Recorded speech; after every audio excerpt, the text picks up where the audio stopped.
Take a breath, get comfortable, and let's talk skin, health, wellness, hacks, ingredients, and more. What if better results didn't come from more products, but better questions? Welcome to the very first episode of Exclusive Skincare and Wellness Podcast. It's a place where estheticians, beauty lovers, wellness enthusiasts, and skin obsessed professionals can come learn, grow, get inspired. I'm your host, Nicole, an internationally certified and licensed esthetician, educator, and all around skin care enthusiast. So, whether you're brand new to the industry, seasoned, or simply obsessed with skincare science, I'm so excited to have you here. A little bit about me, Nicole. I've been working in the beauty and wellness industry for over 30 years. As I said, I'm internationally certified. I have worked for premium German skincare for over 20 years. This is when I found a real passion of mine, and I will talk about that in the podcast as well. I began as a makeup artist, working for some of the most prestigious French lines on the market. I continue to work on film and television shows here in Los Angeles, where I'm based. I have a passion for lifestyle wellness. I consider myself a lifetime student. I started young, and this has led me to become a certified nutrition coach, Pilates, and yoga instructor as well.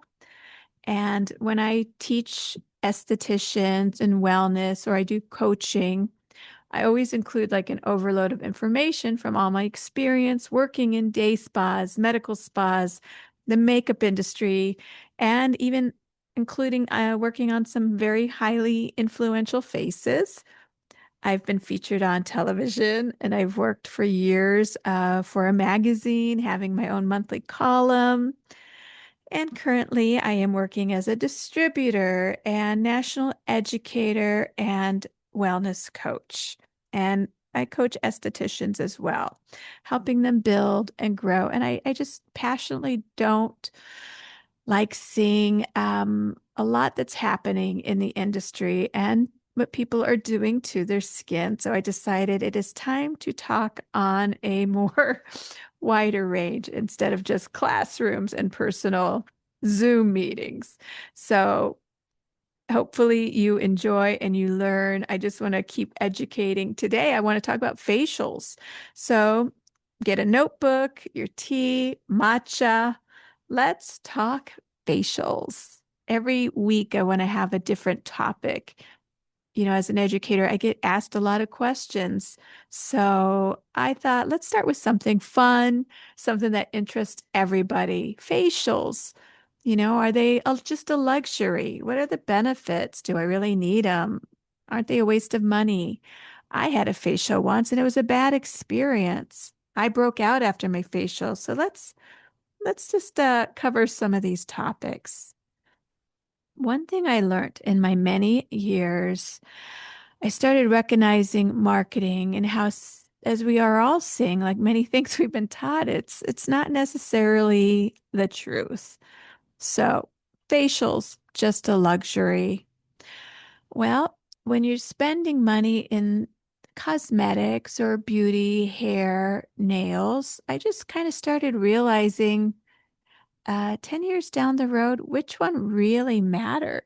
So let's choose which one is more of a priority because I don't see people holding back on, right now it's the eyelashes are huge. Nails are still very long and very glamorous and blinged out. Great fun. But then yet when somebody would tell me, oh, I can't afford that, that's just, well, we all spend money we shouldn't, I think. I think we're all guilty of that on, oh, I shouldn't have. So it's just choices. And we're here, I hopefully talking about skincare and beauty and wanting to look our best. And even though I do work with medical spas and I am trained in a lot of the medical treatments, I will say I lean more holistically. I've seen the benefits of working with more anti-inflammatory herbs as a passion of mine, and I will talk about that in another episode because I believe in herbs for the gut health, skin care, and even hair. As I sit here drinking my liver detox tea, I drink teas for everything. So we'll talk about that another day. But facials.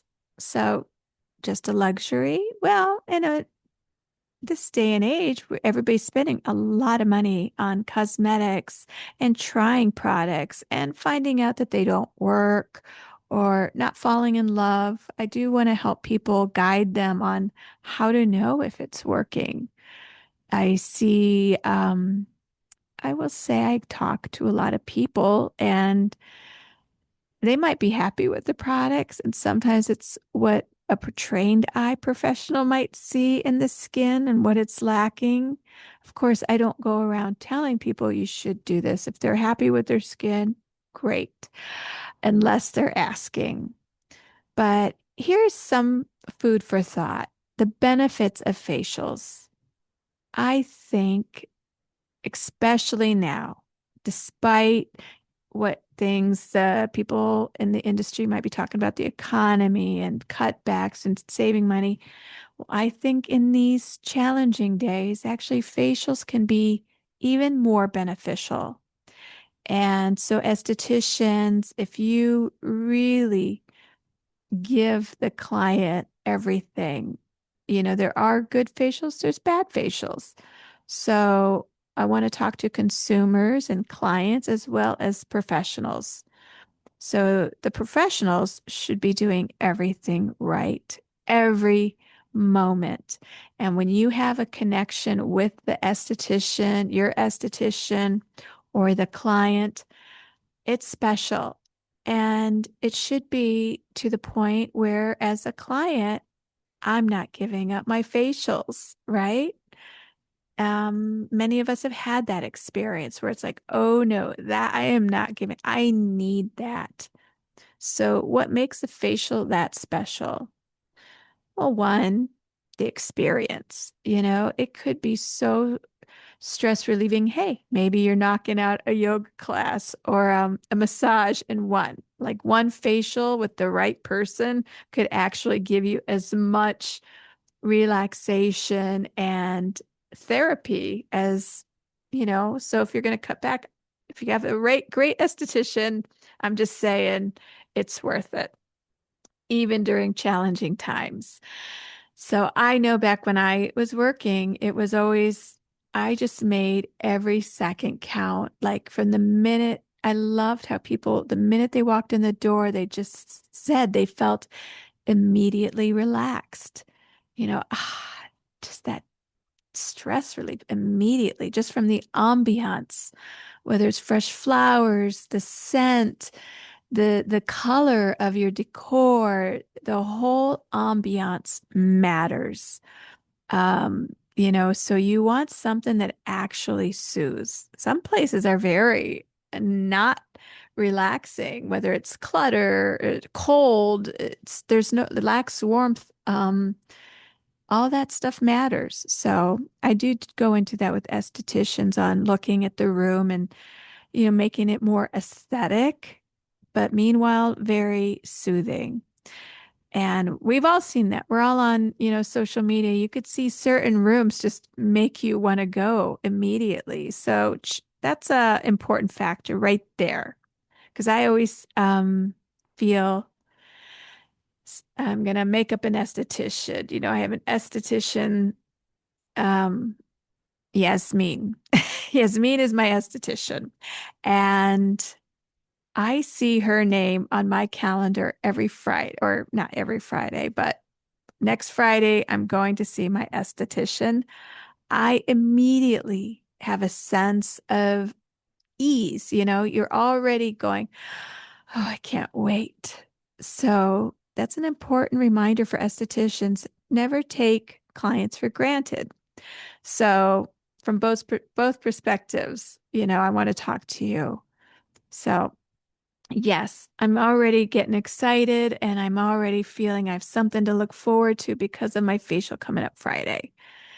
So the minute the client walks in the door is important. Every moment from, even the experience of the gown, the bedding, extra cushion. People always said, oh, wow, this is like a pillow or a cloud I'm on. So I just want everybody to realize every moment of a facial can be special. If you have a great relationship with your client or esthetician, talking is great, you're catching up, but then there comes a moment of silence where it, as hard as it is, no matter what the conversation is, it's up to the esthetician to go, no more talking when we get to the massage. You have to let the client relax. My goal's always like if they start snoozing, I feel so happy. But even though I'm sad because they kind of might missed it. But if I can get somebody to that point of relaxation, it's a great feeling. So that last part of the facial is very important for, just ultimate relaxation. What else is important? The massage technique. A certified esthetician, extra training. We are doing lymphatic drainage. We are detoxifying the skin. We are stimulating microcirculation because as we get older, everything slows down. Just like that waistline, we're all familiar with, oh, I'm getting older. I'm just not losing weight as fast. Well, the same thing with your skin. Your collagen, your elastin, the support matrix in that skin is not stimulated. The cellular metabolism has slowed down as well. But in a facial, we are stimulating that microcirculation. So we are kicking up that collagen production. It is not just for relaxation, there are benefits. The detoxification, removing waste. Again, just like in our guts, we hold waste. We have to eliminate the same thing sitting in our cells. We have to just um, drain that lymphatic system. We have to remove these enzymes in there attacking our collagen and elastin. So, that massage is more than just what you think it is. There are so many benefits when done right. We do acupuncture, we do lifting techniques with massage. It is see what your esthetician is certified in. There's so many great techniques, and you should feel it and you should see it. Again, another benefit from facials. We age because we're depleted. We are depleted from lifestyle choices, drinking, eating bad, sitting in the sun. So, this attacks our natural minerals, vitamins, our health. Our body is constantly fighting the environment. We've got free radicals attacking our skin. We've got the UV rays, which is UV and stress, I consider two of the top factors of causing aging. So we all pretty much live an acidic lifestyle. So stress is acidic in the body. Food choices, the caffeine, it's all this stuff in one. So depletion ages us. Well, when we are using premium quality active ingredients, you are getting replenishment in the facial, which is why most people look really good that first day, right after facial. We feel very hydrated. We're replenished. We feel balanced because life is balance. So, and again, I am a certified nutrition coach, and I always talk about nutrition, alkaline health, and we all have little bad habits too. So it's like, it's okay, everything in moderation, but it's about balance. You drink a cup of coffee, you have extra water. We've all kind of learned that over the years. So we have certain lifestyle habits, or, I'm in Los Angeles, it's sunny. So we always replenish, replenish, replenish. So that's another benefit of the facial. What else am I missing? So, stress relief that you're getting, as I said, stress is one of the number one factors for aging. So, I think we covered that in the facial. Stress relief is a given.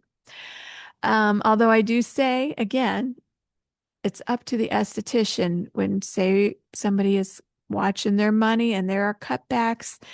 If it's not such a pleasant experience, the facial might go if they're not seeing results. And I talking to the client too. It's up to you. It's okay to quit your esthetician if you don't see results.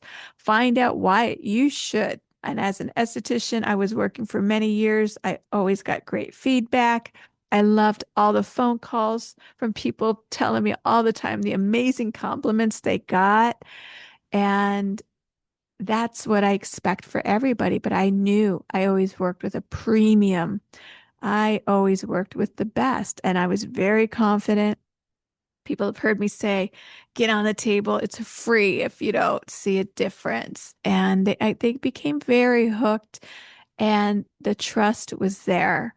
So if you don't feel you are getting those results, because I do see a lot of things out there that I don't agree with, and I don't feel I see results. And also, I see a lot of damage being done.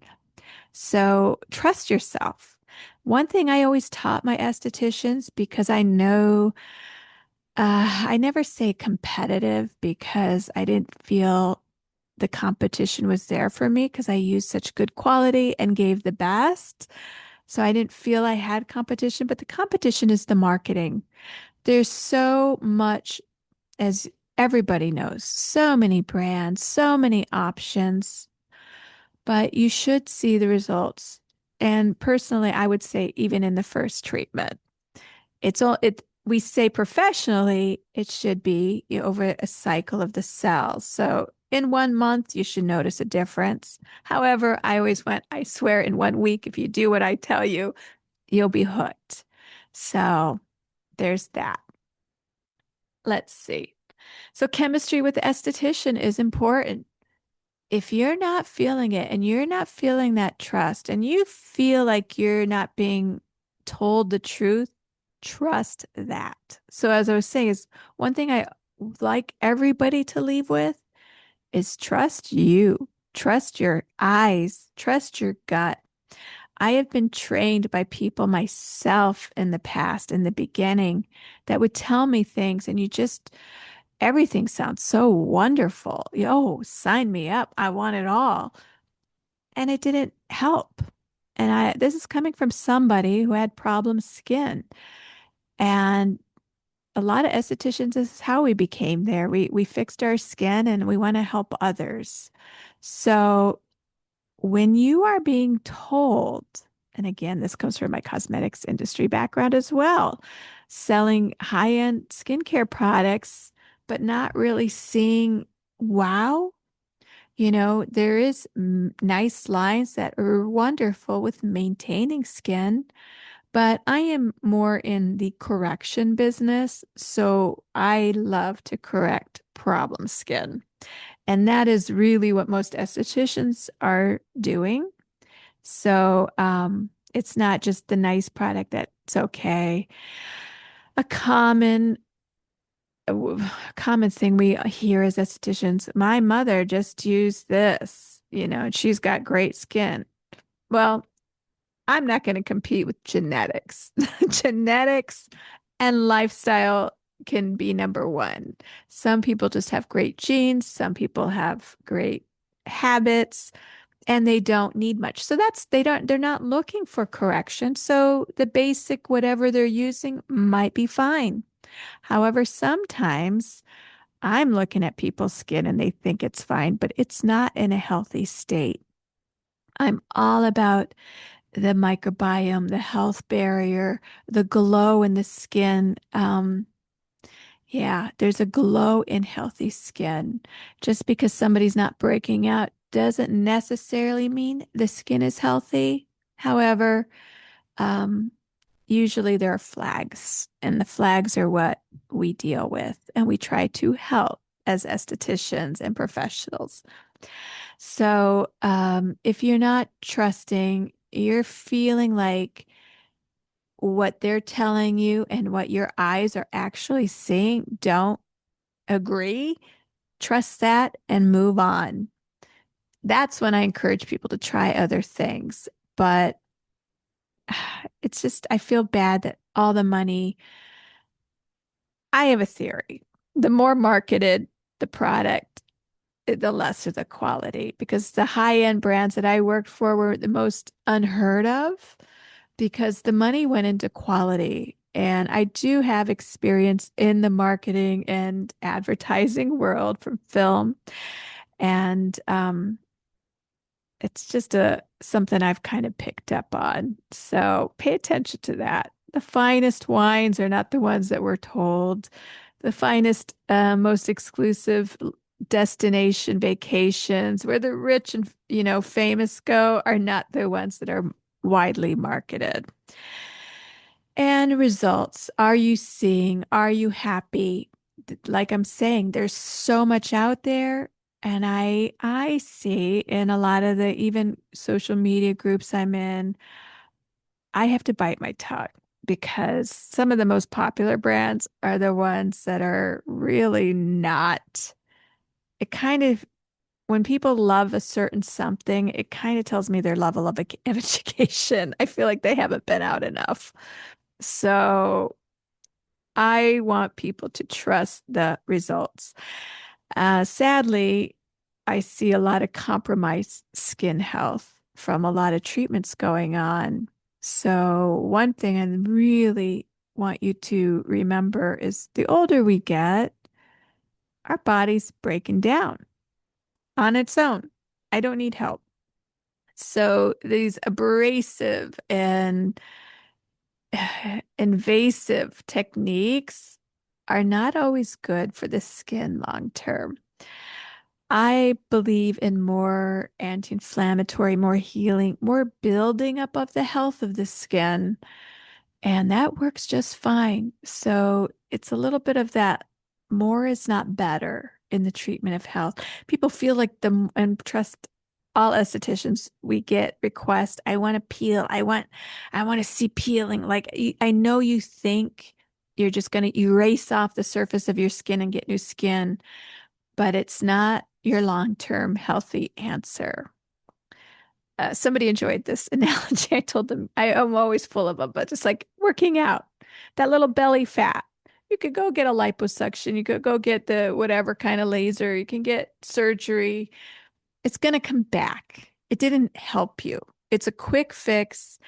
And trust me, there were side effects.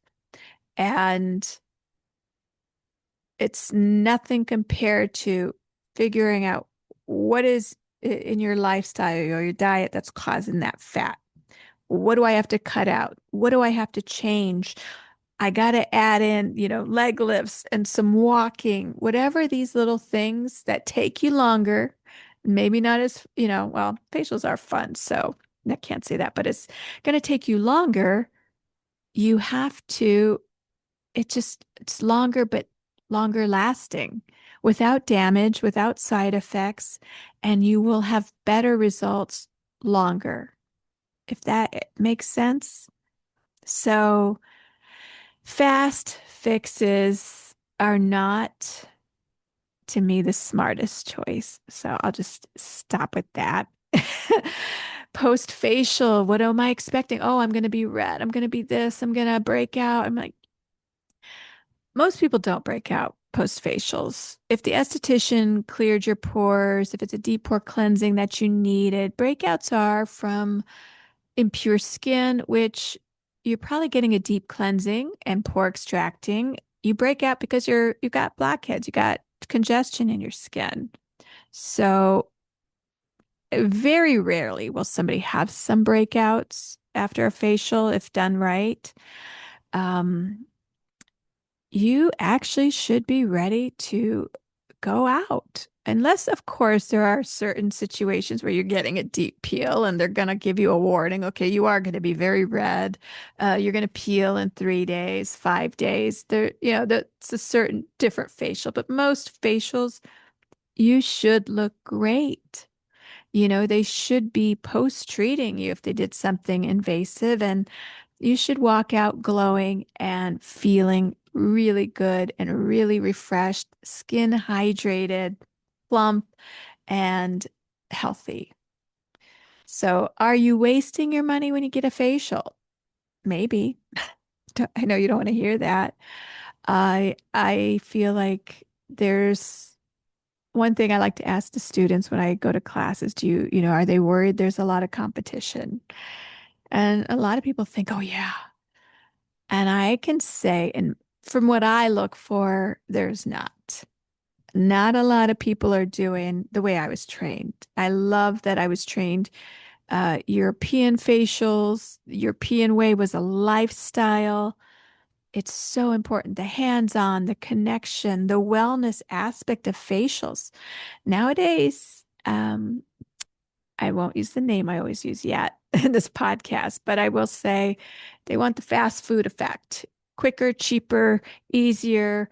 Um, I am actually training people for higher certifications, and they don't even know how to do a massage. They don't even know how to touch. So there's a lot of treatments out there that you're even missing all the benefits from a facial. Like, right, I'm going to summarize what I said. From the moment the name is on the calendar to the moment you walk in, you should feel excited. You should feel confident. And also, a facialist, an esthetician, your facial experience should be uplifting. It should not be shameful. It should not leave you feeling bad about yourself. I worked with doctor plastic surgeons that was their thing.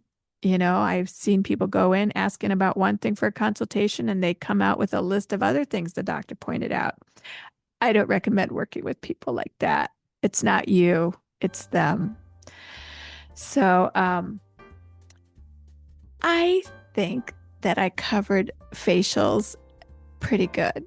And if I think of anything else, I will add it in the next one. I wanted to make these shorter, but I could talk all day about skincare. So I look forward to the next episode where I will bring you another topic and just go, go, go. I hope to talk about skincare ingredients and different treatments. Oh, there's some beautiful new treatments coming in. I am old fashioned and I stick with the classics, but I also want to talk about the benefits of herbs, the healing benefits of herbs. What you put in is what you get out. Fun ways that you can save money. So many things. Thank you for listening. Please share, subscribe, and I will talk to you next time.